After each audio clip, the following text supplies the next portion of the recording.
An elderly veteran, his steps marked by a quiet limp from a long-forgotten war, was just trying to catch his flight. Suddenly, 3 deafening shots rang out from a guard's gun. They saw a frail old man. They were dead wrong. The air in Northgate International Airport hummed with the quiet tension of travel. Margaret Maggie Corrigan, a woman of 70 years, moved through the crowd with a patience that seemed out of place. Her faded brown coat, worn thin at the elbows, and simple, practical shoes spoke of a life lived without excess. A slight, almost imperceptible limp in her right leg marked her slow, steady progress toward the security checkpoint. She was on her way to attend the graduation of a fallen comrade's grandson, a promise made decades ago, in a place far from this sterile, brightly lit terminal. She didn't notice the 2 security officers watching her, their whispers sharp and dismissive. The younger one nudged his superior, Grant Huxley, a man whose arrogance was as starched as his uniform. "Look at this one," Huxley sneered, his voice low but dripping with contempt. "Probably going to take her all day to find her ticket." As Maggie approached, Huxley stepped forward, blocking her path.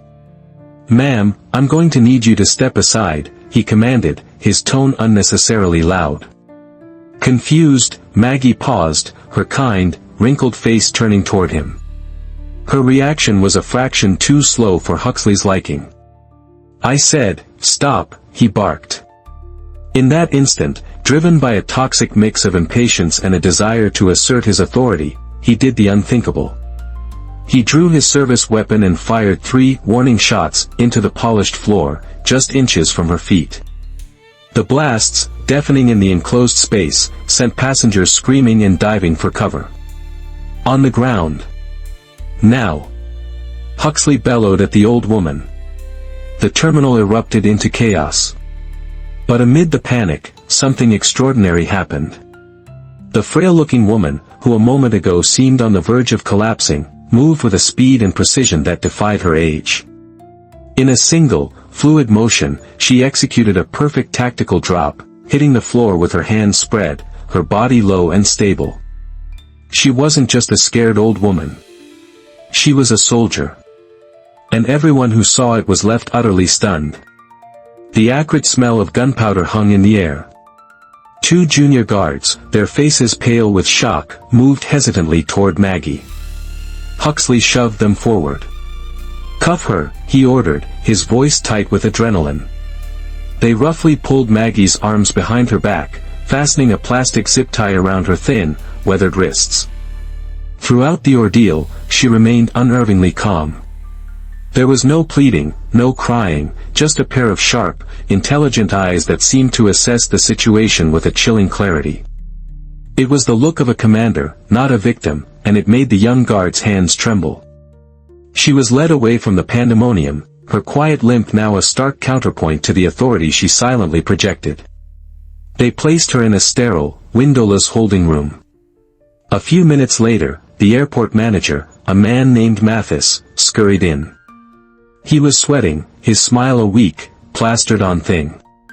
"Ma'am, there's been a terrible misunderstanding," he began, his voice condescending, as if speaking to a confused child. "We're just following protocol." Maggie's voice, when it came, cut through his platitudes like ice. "Protocol?" she asked, her tone even and dangerously quiet. She lifted her head, and for the first time, Mathis saw the steel beneath the grandmotherly facade. "You don't point a gun at an unarmed citizen and call it protocol." She held his gaze. "You didn't do it because I was a threat. You did it because I looked like a weak old woman you could bully." Mathis stammered, his prepared speech dissolving on his tongue. He was used to dealing with angry or frightened people, not this unnerving, surgical composure. He fumbled for an escape. Is there someone we can call for you? Your family?"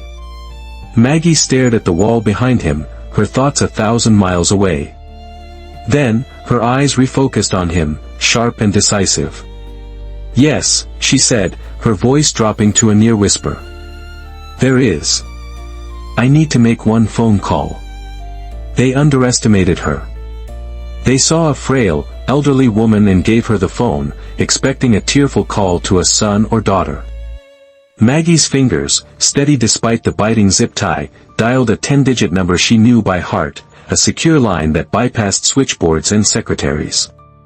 She spoke only a few words, her voice low and firm, before hanging up.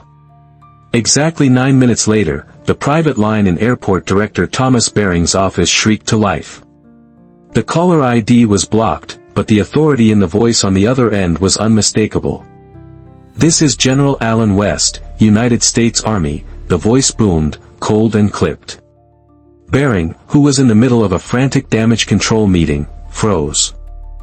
"General, You will listen," West cut him off, his voice laced with a fury that felt like it could melt the phone.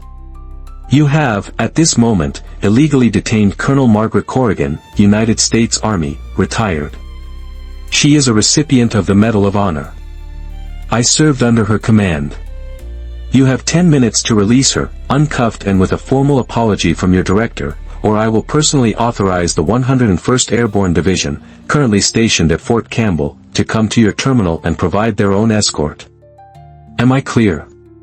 The blood drained from Baring's face. "Colonel. Medal of Honor." He dropped the phone and sprinted from his office, shoving past stunned aides. He burst into the hallway leading to the holding rooms, his heart hammering against his ribs. He threw open the door to find the unassuming old woman sitting calmly on a metal chair, her hands still bound. She looked up as he entered, her expression not of fear or anger, but of profound disappointment. It was the look of a leader who had just watched her own troops fail a critical mission. And in that moment, Baring knew he wasn't just dealing with a public relations disaster, he was standing in the presence of a legend he had allowed his staff to desecrate. Upon her release, Maggie didn't look back. A simple, dark sedan pulled up to the curb, driven by a man named Lionel, a former Green Beret who had served in her intelligence unit and now ran a global logistics company. He opened the door, his face a mask of controlled anger. "The things I've heard, Colonel, it's unforgivable." "It's not about forgiveness, Lionel," Maggie said softly as she got in. "It's about correction." They drove to a private, wood-paneled room at a quiet city club. 2 other men were already waiting. One was a sitting federal judge, another a Pulitzer Prize-winning investigative journalist. Both had been young lieutenants under her command decades ago. They stood respectfully as she entered. The judge, a man who commanded fear in his own courtroom, gently helped her remove her coat. Maggie sat down and placed her hands on the table, the angry red welts from the zip tie standing out against her pale skin. The sight sent a wave of cold fury through the room. "The lawsuit will be historic," the judge said, his voice tight. "We can make them pay for this, Maggie. You'll be a very wealthy woman." Maggie shook her head, a gesture that silenced the room. "This was never about money," she stated, her voice regaining its familiar command. "This happened because they looked at me and saw nothing of value. Nothing to fear. How many other veterans, how many old soldiers, are treated with that same silent contempt every day?" She looked at each of them in turn, her eyes burning with a new fire. "I don't want their money. I want their system. We aren't filing a lawsuit. We are going on the offensive. This isn't for me. This is for every soldier who was forgotten, and especially for every woman who served in silence and whose sacrifices were never fully acknowledged. We will remind them what honor looks like." The first shot was fired online. The journalist in the room, using his secure contacts, leaked a bystander's video to a network of influential military bloggers and veterans forums. The title was explosive: "Grandmother, War Hero, Shot at by Airport Security." The clip went viral in hours. It showed Maggie's flawless tactical drop, a jarring contrast to her frail appearance, followed by the image of her being roughly cuffed. The response from the military community was swift and seismic. By noon the next day, the Department of Defense issued a stunning public statement. Citing a profound failure to ensure the safety and dignity of a decorated veteran, it announced the immediate suspension of all military personnel transport and logistics contracts with Northgate International Airport. The financial blow was immediate and catastrophic, severing a vital revenue stream. Simultaneously, the Women in Service Alliance, a powerful advocacy group of female veterans, called for a national boycott. On social media, the hashtag #IStandWithMaggie trended worldwide. Photos of Maggie's Medal of Honor citation surfaced, detailing her incredible bravery during a besieged embassy evacuation in Saigon. The story was no longer just about an airport incident, it was about the nation's sacred pact with its heroes. The public fury was palpable.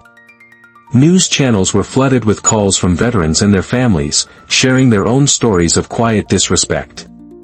They saw in Maggie not just a victim, but their own mothers, grandmothers, and sisters, women who had served with distinction only to be rendered invisible by age and gender in the very country they had sworn to protect. The arrogant guard hadn't just fired at an old woman, he had fired at the heart of America's military family. And they were all firing back. The pressure outside the airport was immense, but the cracks from within were just as damaging. Inside Northgate's security division, morale plummeted. Many of the staff were veterans themselves, or came from military families. They watched the news with a mixture of shame and anger. Among them was a young female guard named Sarah Jenkins. Her mother was a retired Air Force Master Sergeant, and seeing the video of Maggie felt deeply personal. She had witnessed Grant Huxley's behavior for months, his open contempt for the elderly, his condescending remarks toward women, his bullying of anyone he perceived as weak. She knew this wasn't just a one-time mistake, it was the inevitable result of his character. Haunted by her conscience, Sarah made a choice. She found the contact information for the investigative journalist on Maggie's team and placed an anonymous call. "You need to look into Huxley," she whispered, her voice trembling. "This isn't his first time. He bullies people. Especially women and old folks. He thinks it's funny." The journalist, armed with this lead, began digging. Sarah, feeling empowered, agreed to a secure, off-the-record interview. She provided specific dates and incidents of Huxley's past misconduct, which he had always managed to dismiss as misunderstandings. "He creates an environment of fear," Sarah explained. "He would say things like, 'These old-timers are a liability,' or tell us to keep an eye on anyone who didn't look like they belonged in first class. It was an unwritten rule, profile the weak." Her testimony was the key. It proved that the incident with Maggie wasn't an isolated act of panic, but a symptom of a toxic and discriminatory culture fostered by a specific individual. The story was no longer just about systemic failure, it had a face and a name. The narrative shifted from a tragic error to a deliberate pattern of abuse. Sarah's courage had given them the weapon they needed to dismantle Huxley's career and expose the rot he represented. The whistleblower's testimony acted like a lit match in a gas-filled room.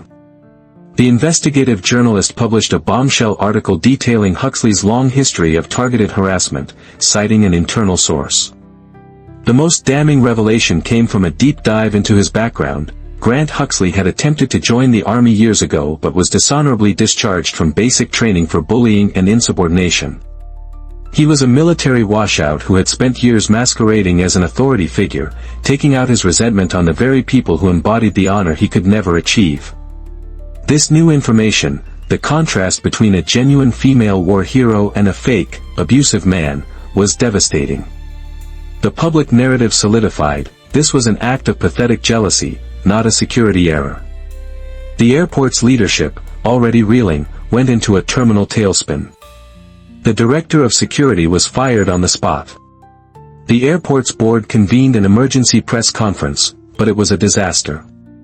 Reporters armed with the new revelations bombarded the airport director with questions about his negligent hiring practices and the systemic failure to discipline Huxley. He had no answers. That afternoon, the FAA, citing a catastrophic loss of public trust and systemic safety failures, issued an official order. Northgate International Airport was to be grounded indefinitely pending a full federal investigation. The stock of the airport's parent company cratered. The board, in a desperate act of self-preservation, fired the entire senior management team, including Director Thomas Baring. The chain of command that had enabled Huxley's abuse and then tried to cover it up had been completely and publicly shattered. The system that saw Maggie as a target had just collapsed under the weight of her quiet resolve. The scandal escalated to the highest levels, prompting a special congressional hearing on transportation security and veterans affairs. Maggie was invited not as a victim, but as the central witness. She walked into the hearing room wearing a simple dark dress, her demeanor as humble as ever. But she carried a garment bag. When it was her turn to speak, she stood, walked to a private alcove, and re-emerged moments later. A collective gasp swept through the chamber. The frail-looking old woman was gone. In her place stood Colonel Margaret Corrigan, clad in her immaculate, dark blue Army service uniform. The silver star, the purple heart, and dozens of other ribbons adorned her chest. Around her neck, suspended from a light blue ribbon, rested the nation's highest award for valor, the Medal of Honor. The entire room, including the most jaded politicians and reporters, fell into a profound, reverent silence. She didn't need to raise her voice. Every word she spoke carried the weight of her uniform. This uniform, she began, her voice clear and steady, is heavier than it looks. It carries the memory of every soldier I ever served with. It carries the sacrifices of a generation. She looked directly at the committee. And it is not a costume. It is a promise. A promise that the nation we defend will, in turn, respect our dignity. She spoke of the unique challenges faced by women in the military, of being constantly tested, of having to prove themselves twice over. Then, she presented her proposal, the Military Dignity Act, a bill mandating comprehensive training on veterans issues for all federal transportation staff, with specific, enforceable protections for female and disabled veterans. This isn't about special treatment, she concluded. It's about ensuring the honor earned on the battlefield isn't stripped away in a place of public service. In that moment, she wasn't just a hero, she was the conscience of a nation. Grant Huxley was convicted on multiple felony charges and sentenced to a lengthy prison term. The Military Dignity Act, propelled by overwhelming public and bipartisan support, was signed into law within 6 months. The transformation of Northgate was total. Under new federal oversight, the entire security protocol was rebuilt from the ground up. A year to the day after the incident, in a move championed by veterans groups and the city council, the airport was officially renamed the Margaret Maggie Corrigan International Terminal. Maggie insisted the ceremony be small. She used every dollar of the civil settlement she had quietly accepted to launch the Shield of Athena Foundation, a nonprofit dedicated to providing legal and psychological support to female veterans facing hardship. She stood at the renaming ceremony not in uniform, but in a simple dress, looking once again like the kind grandmother from the year before. After a short speech about how respect is built not on fear, but on understanding, she stepped back into the crowd. As she watched families pass through the new, welcoming gates, a young female soldier in uniform, no older than 20, noticed her. The soldier's eyes widened in recognition. She immediately snapped to attention, her posture perfect, and rendered a sharp, flawless salute. "Ma'am," the young soldier said, her voice filled with awe and respect. "Thank you for your service." Maggie's eyes, which had faced down enemy fire and political scorn without flinching, softened. A warm, genuine smile finally broke across her weathered face. She returned the salute, her gesture as crisp as it was decades ago. In that quiet exchange, a promise was kept. The legend had not only been awakened, she had ensured she would not be the last. Margaret's story is a powerful reminder that heroes walk among us, often in the quietest and most unexpected forms. Her stand teaches us that true strength isn't measured by shouting, but by the weight of one's honor and the courage to demand respect when it is denied. Now, we want to hear from you. Have you ever witnessed an act of disrespect towards someone who deserved honor, or have you seen a quiet hero in your own life? Share your thoughts and stories in the comments below. Let's create a discussion built on respect and appreciation for those who have served. If this story of justice moved you, please give it a like, share it with your friends and family, and subscribe to our channel for more powerful tales where karma is served and heroes are revealed. Thank you for watching.